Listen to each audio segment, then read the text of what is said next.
The moment he tore the clause in half, I swear the fluorescent lights above us dimmed like they knew something he didn't. I just handed him a document that was more binding than his job title, and he shredded it like it was a grocery list. My hands didn't move, my jaw didn't clench, but inside, it was war. Cold, clean war, the kind you don't announce. He didn't even look up when I walked in, just motioned toward the seat across from his desk like I was interrupting something critical, probably a calendar sync or a Slack argument about office snacks. Then he slid the folder across the table, didn't bother with a greeting. "Why are we paying her this much?" he muttered, as if I wasn't her. As if 21 years of bleeding for this company made me invisible unless reduced to a dollar sign. My name was in bold, top left corner. Hannah Merrow, Senior Director, Portfolio Risk Strategy, a title I earned through market collapses, SEC audits, and more sleepless nights than his overpriced oat milk ever saw. "We'll be reallocating your department," he added, already moving on in his brain to whatever streamlining buzzword he'd borrowed from his MBA group chat. Before we go any further, if this already feels like something you've lived, or could live, take a second and subscribe. 97% of you listen without clicking, but it's what keeps us going. Hit like too, especially if you've ever been talked over, phased out, or reallocated by someone who couldn't spell EBITDA without help. I pulled one sheet from my folder, highlighted in coral because that's the color you use when you need men to actually read something, and slid it to his side. "Section 7.4b, I said plainly. Compensation lockout. Board approval required for structural change. It wasn't a suggestion, it was notarized, co-signed, and archived with 6 separate time-stamped copies. HR had it, legal had it, hell, even the audit committee had it. He scanned it like it was a BuzzFeed quiz, then laughed, and ripped it clean down the middle, said, "We'll see what legal says once they catch up." I didn't flinch. I've worked with men like him before. Charm at the Christmas party, vengeance in the Q1 budget. I walked out, folders still half full, and I didn't say a word. But my silence wasn't submission. It was strategy. Because what he didn't know, what he didn't even bother to check before spitting in the face of a compliance clause, was that every piece of the system he just tried to dismantle had a contingency, and I built it. The redundancy logs, the reversion protocols, the dual auth triggers, I spent the last decade wiring this place like a failsafe. Not because I didn't trust the markets, but because I didn't trust the men who thought they could outsmart them, or me. That clause he tore up, 1 copy, of 7. And as I stepped back into the hallway, heels clicking like a countdown, I opened the encrypted app on my phone and tapped the folder labeled Failsafe 7B. Not for revenge, for recovery. He started optimizing the system like he was folding laundry, fast, sloppy, and blind to anything buried in the seams. I watched him drag risk thresholds down to the bone with the same casual arrogance he used to order lunch. No context, no backtesting. Just a few clicks and a looks better already, like he'd just invented sliced bread. To him, numbers were decor. Pretty bullet points to help him sell his vision to a boardroom full of people who'd never survived a margin call. He had no idea what half of it meant, didn't see the regulatory landmines nested deep in the asset dependencies, never asked why certain thresholds held at 42.5% instead of 45%, never once paused over the yellow flags I'd been raising since 2018, the ones that got us through the Hong Kong drop, the Argentina freeze, the Fed's pivot. I had those stress test triggers color-coded by category. Each algorithm rehedged automatically based on volatility deltas. And cross-leverage markers?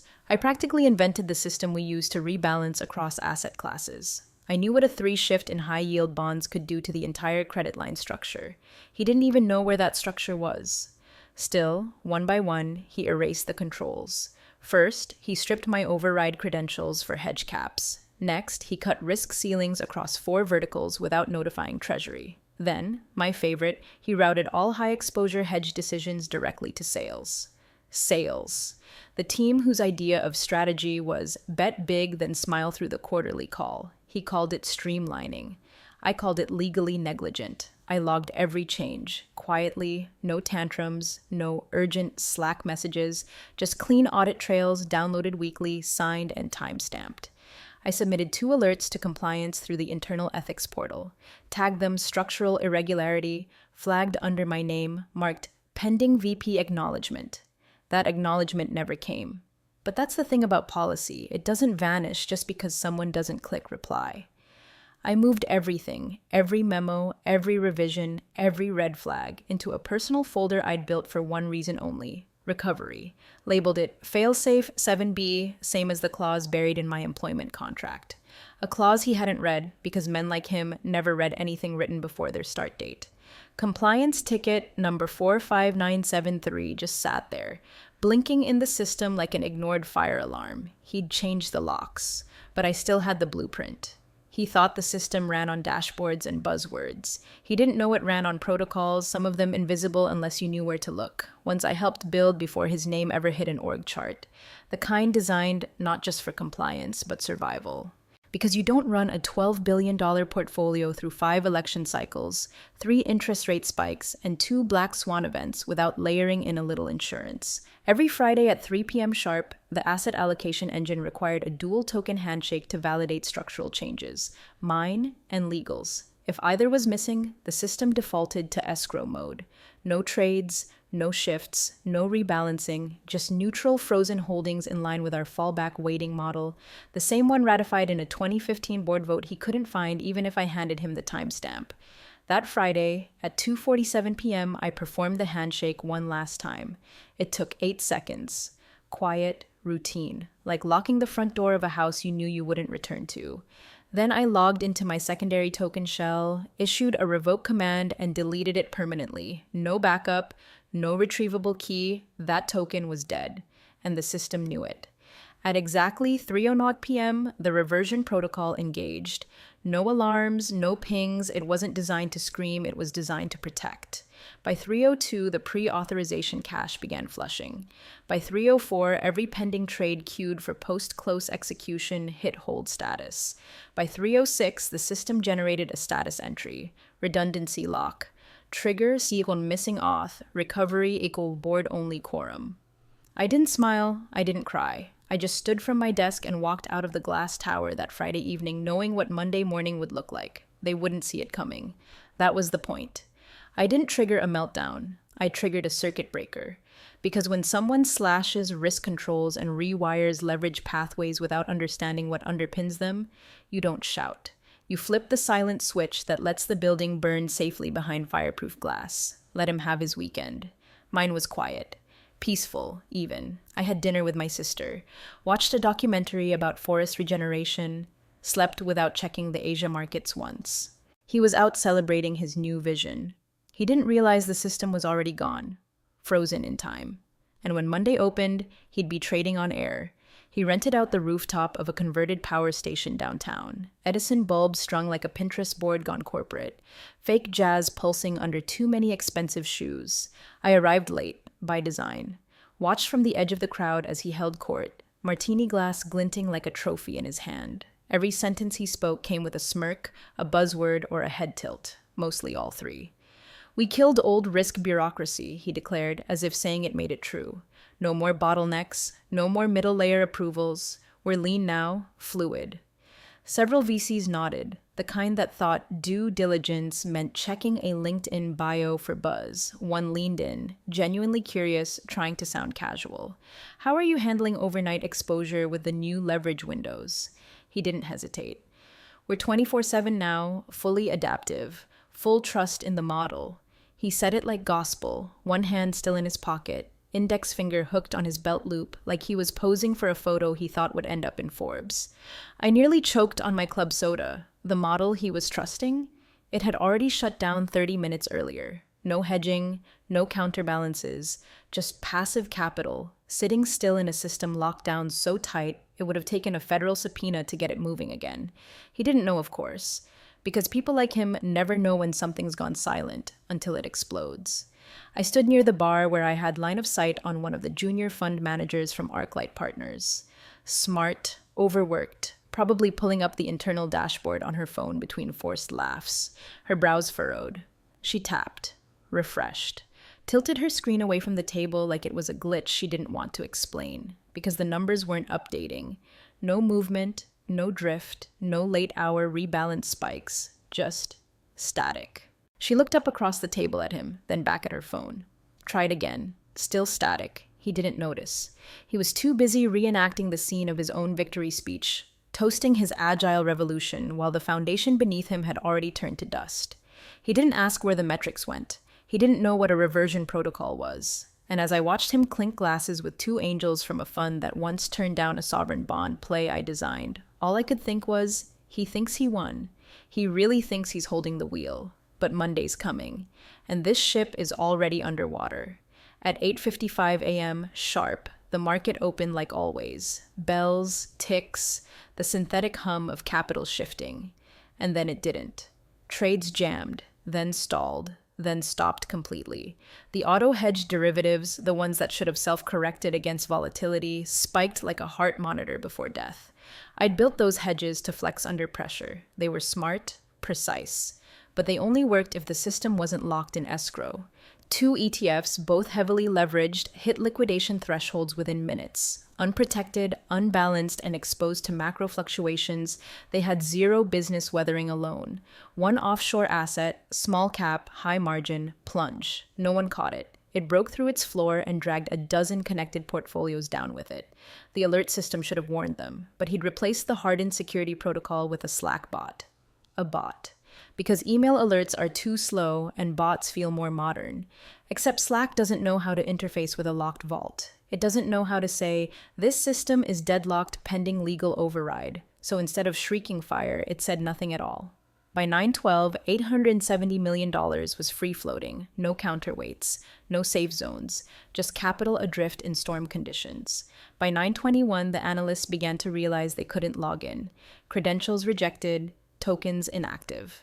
By 9:24, someone tried to bypass through the sandbox environment and trip the intrusion protocol. By 9:31, the number hit $1.7 billion in cascading losses. And he finally screamed for the analytics team, screamed for IT, screamed for anyone who could tell him why the screens weren't moving, why the system wouldn't take his password, why the trade execution panel was frozen behind a wall of grayed out buttons. But I wasn't there. And the only thing staring back at him from the main dashboard was a line of text blinking in monochrome. Escrow lock active. Authority equals board chair plus risk officer. He wasn't either. The emergency line rang. First once, then twice. Then it didn't stop.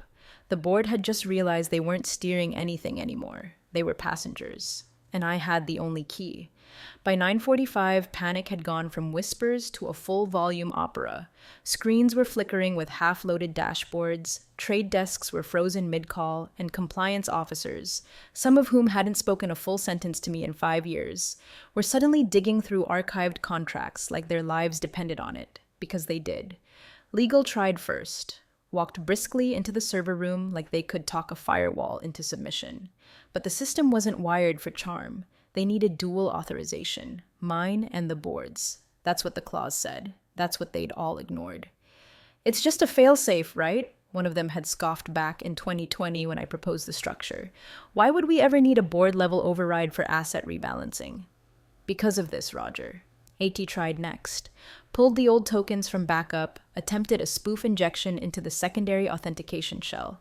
The system didn't just reject it. It flagged the attempt as hostile, locked the attempt ID, and duplicated the entire incident log into a separate audit vault stored off-network. It was beautiful. By 10:18, someone tried rebooting the primary cluster. The system didn't even blink. The escrow protocol was deeper than root level. It wasn't code they could tinker with. It was policy, ratified and notarized, uploaded with full chain of custody documentation. Then, at 10:25 a.m., my phone rang. The name lit up. CFO Direct Line, a man who once told me over Chardonnay and spreadsheets that risk mitigation is just institutional anxiety. I let it ring twice before answering. Hannah, he said, voice tight, I know we didn't listen, but we need this unfrozen. Now. I didn't sigh, didn't gloat. I simply said what was already true. Escrow clause is clear, requires board request. In writing. Silence. Then. You're really going to let this happen? It already did. He inhaled like he was about to argue, then stopped. Because he knew. Deep down, they all did. This wasn't revenge, it was architecture. I didn't break the system. They did. And now the system was simply honoring its design. One that didn't trust individual panic over collective governance. One that waited silently for quorum. The screen they were all staring at hadn't changed. System status, waiting for quorum authorization. And I hadn't even shown up yet.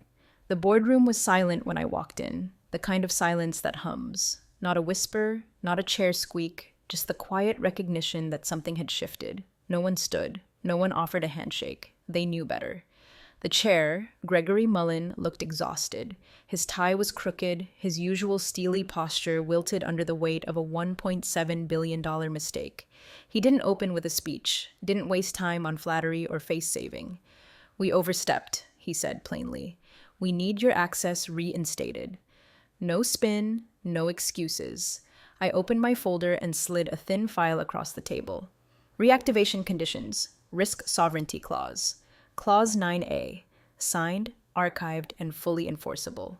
The same clause I'd pushed for back in 2017 when they first floated a flexible governance model. I told them then that flexibility was just code for erasure. They gave me the clause to shut me up. Now it was their parachute. Gregory read it aloud for the record. His voice didn't waver. "You'll return under protected status," he said. "Cannot be removed without full board consensus." I gave him a single nod. No smile, no thank you. Just recognition that what had been broken would now be corrected under contract. Then I spoke, quiet but clear. "And all changes made since my removal," I said, "are to be flagged, reviewed, and, if necessary, reversed, including permissions, reallocations, and third-party approvals." He didn't argue. Instead, he turned to the rest of the board. 12 members, each one now keenly aware that ignorance had a price. "All in favor?" Every hand went up. Unanimous. I didn't exhale, didn't need to. I'd already built the pathway back long before they tore me out. This wasn't a reinstatement. It was a correction. What they handed me wasn't grace, it was admission. They knew I didn't want the spotlight, didn't care about status or apologies. I cared about control, not out of ego, but because I was the only one who had ever actually read the manual they were playing with. And now, for the first time in 21 years, that control was contractual, non-delegable, protected. They could fire a VP, replace a CFO, rotate chairs like coasters. But they couldn't touch me again without every voice in that room agreeing. And next time, there wouldn't be one. They didn't need to ask me twice. The chair simply turned to his aide and said, "Bring him in." I knew who him was. So did everyone in the room. He walked in pale, shoulders rounded like someone who'd aged 10 years in 3 hours. His jaw worked silently, like he was chewing on excuses that weren't fully formed yet. Still glued to his phone as if maybe, just maybe, some unseen message would absolve him, rescue him, undo the truth. But the truth was already sitting in the room. The chair nodded once in my direction. "Would you walk him through the system?" I rose and turned toward the main monitor. No grandstanding, no edge in my voice. I wasn't here to punish. That part had already happened. I was here to explain what happened next. The dashboard blinked awake. I moved through it with the ease of someone who built it with her own hands, someone who thought about risk management while brushing her teeth. My fingers moved fast, precise. "This," I said, pointing at the node cluster, "is where you skipped approvals. That column should have triggered a hard stop pending secondary authorization." Click. "And this," I added, opening the bot integration logs, "is where your Slack patch failed. The system doesn't run on vanity workflows. It runs on compliance triggers, backed by chain of command policies that have to be acknowledged, not just clicked." Click. Then I opened the clause archive, highlighted one line in red. "This," I said, without looking at him, "is the clause you tore in half." He didn't speak. His hands were still wrapped around his phone like it might keep him grounded, but his screen was dark now. No messages, no salvation. Just a grown man standing in front of the architecture he tried to bend around his ego and watching it snap back. The chair stood, opened a slim folder, and handed it to him. New contract, different title. "Temporary advisor," he read aloud. "Pending retraining." He blinked. Not fired, not walked out, but clipped, contained. He could stay, on paper, but only under oversight and only to watch how the system actually worked. Not the fantasy he built in a pitch deck, but the real infrastructure he'd never bothered to understand. He looked at me like he wanted to say something, an apology maybe, or a justification, but nothing came out. And I wasn't going to fill the silence for him. I didn't need him to fall apart. I just needed him to stop touching things he didn't understand. And now, finally, he would. The room was still when I keyed it in. 48 characters, no visible cursor, no animation, just a blank line and a blinking prompt. I typed each one slowly, carefully, like I was dialing coordinates back from the edge. It wasn't dramatic, no cinematic countdown, just silence and gravity. Then the screen shifted. System override acknowledged. Asset control restored. Escrow lock terminated. Loss containment active. You could feel it ripple through the infrastructure. Automated rebalancing flickering online, hedge parameters recalibrating, alerts cascading out to the appropriate channels. Everything that had frozen under arrogance and ignorance began breathing again. Machines don't panic, they wait. And now they moved. I stood from the table, calm and unshaken. Gregory, the chair, extended his hand. "We won't forget this," he said. I nodded, just once. Not because I needed recognition, but because I needed this done.